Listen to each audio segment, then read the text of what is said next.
Gracias, doctor Valencia. Bueno, continuando en el mismo tenor de la lisis farmacológica, vamos a ver nosotros al momento qué es lo que se hace con la tromboembolia pulmonar y qué es lo que ha pasado con la trombolisis en tromboembolia pulmonar masiva. Para esto tenemos al doctor Agustín Martínez Enríquez, que es cardiólogo del Hospital de Cardiología del Servicio de Urgencias, con una experiencia de más de 20 años de urgencias cardiovasculares. Adelante, Agustín. Gracias, buenos días, muchas gracias por la invitación.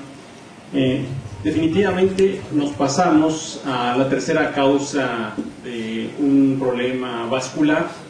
Obviamente la primera causa ya fue tratada, que son los problemas de síndrome isquémico coronario agudo. La segunda causa es el problema vascular cerebral, pero esta tercera causa no es menos despreciable, es la tercera causa más frecuente de complicación, que es la tromboembolia pulmonar. Entonces, desde esta primera diapositiva, lo que podemos mostrar es un caso de anatomía patológica en el cual la tromboembolia pulmonar per se, independientemente de que va a provocar una gran dilatación del ventrículo derecho y una gran sobrecarga, pues la tromboembolia puede provocar un infarto del miocardio del ventrículo derecho, y esto tiene relación a que un paciente con tromboembolia pulmonar eleve las troponinas. Entonces, un paciente con tromboembolia pulmonar y troponinas elevadas, pues obviamente va a tener un curso más complicado, va a tener 5 veces más de riesgo de intubación, choque y obviamente de muerte. En la segunda diapositiva vemos la utilidad del ecocardiograma, en este caso un ecocardiograma transesofágico, en la cual vemos que prácticamente las cavidades izquierdas sabemos que anatómicamente deben ser más grandes que las derechas, y en este caso vemos un trombo en tránsito.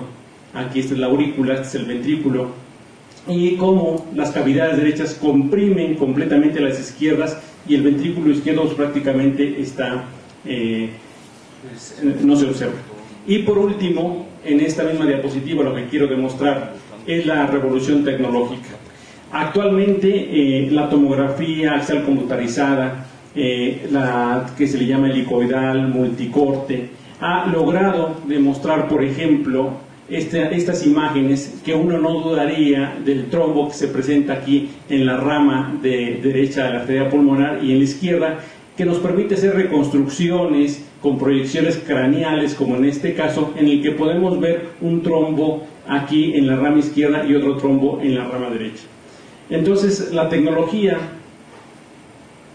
Ay, perdón, ¿por qué pasó esto aquí? F5. ¿Cuál? ¿F5?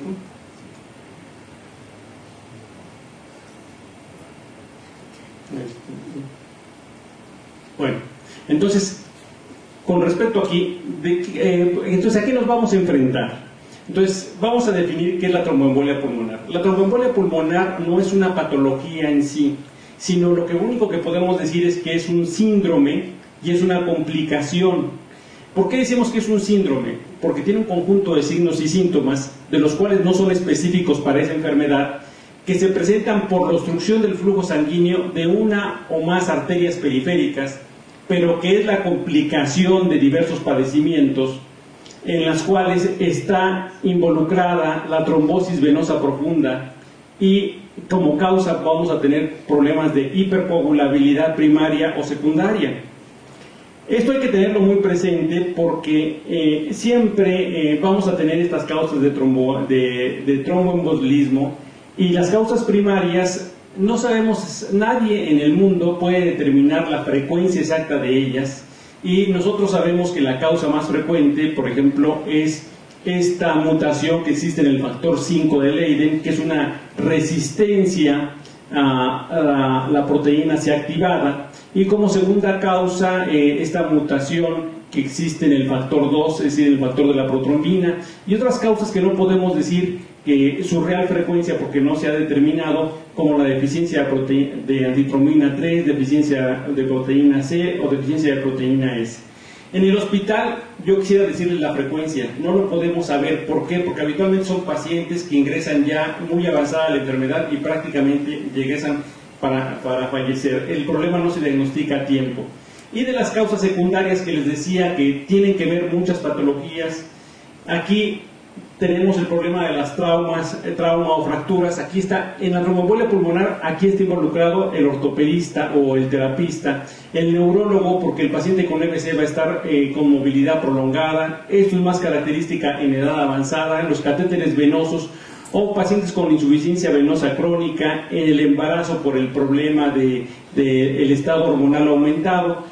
Por ejemplo, interesante es considerar el síndrome nefrótico, la pérdida de proteínas hace que las sustancias procoagulantes aumenten y favorezcan la situación de una tromboembolia pulmonar. Entonces, el espectro clínico de la tromboembolia pulmonar es muy amplio, por eso se le llama muchas veces que es la grave enmascaradora. Entonces, lo que podemos decir es que va a estar en relación con la magnitud del embolismo, pero también la liberación de sustancias vasoactivas. Pero es diferente un paciente sin cardiopatía a un paciente con una cardiopatía o neumopatía previa. La magnitud del embolismo, por ejemplo, puede ser del 50% menor en un paciente joven, pero esa misma magnitud en un paciente con cardiopatía previa le puede causar la muerte. Y obviamente va también a estar en relación a que tenga edad avanzada, que tenga cáncer, o, por ejemplo, que los primeros tromboembolismos sean asintomáticos, que sean de repetición, no sean detectados, o que la primera presentación en la que acude el paciente puede ser la muerte súbita y que obviamente va a estar asociada a la falta de tratamiento anticoagulante o tromboembolismo de repetición. Entonces, nuestro tema, ¿cómo podemos clasificar, por ejemplo, la tromboembolia pulmonar? Antes se daba una clasificación que si tenía más de 9 segmentos anatómicos involucrados, pues era una tromboembolia pulmonar masiva, o si tenía menos de 9 es masiva. Bueno, esa clasificación ya no se utiliza y esa clasificación es por gammagrama ventilatorio perfusorio. Entonces la clasificación es clínica. Si por ejemplo el paciente llega comprometido en estado de choque o que requiera aminas para mantener una presión por arriba de 90 milímetros de mercurio, pues estamos ante un paciente con tromboembolia pulmonar masiva.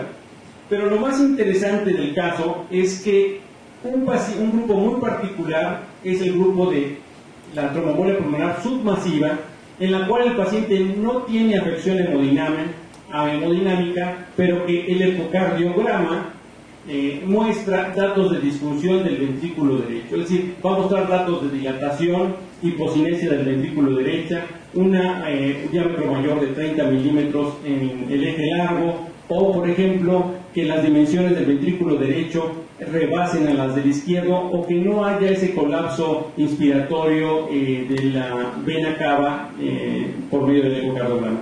Y la otra es la tromboembolia pulmonar menor, en la cual el paciente tiene estabilidad clínica y si nosotros hacemos un ecocardiograma no tiene ningún dato de disfunción del ventrículo derecho. Bueno, entonces vámonos a la revolución tecnológica.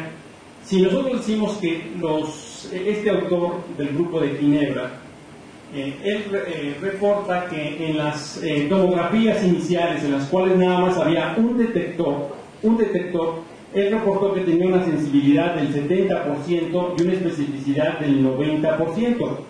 Pero después viene la revolución tecnológica en el cual, por ejemplo, ahora permite hacer multicortes, permite hacer una proyección craneal o caudal, permite hacer una exploración combinada, se puede ir al sistema venoso, puede ver las cavas, además. Entonces, con esta revolución que antes era de un detector, pues ahora es espectacular el desarrollo, como pasó de 4, 16, 64 y demás detectores.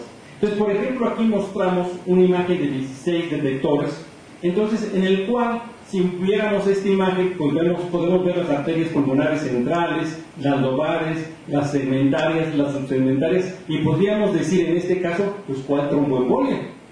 Podemos decir que no hay ninguna rama afectada en este plano, es decir, estas son las imágenes que se pueden obtener. O en las reconstrucciones tridimensionales podemos ver perfectamente que en un paciente podríamos descartar y podríamos darlo de alta y no darle anticoagulantes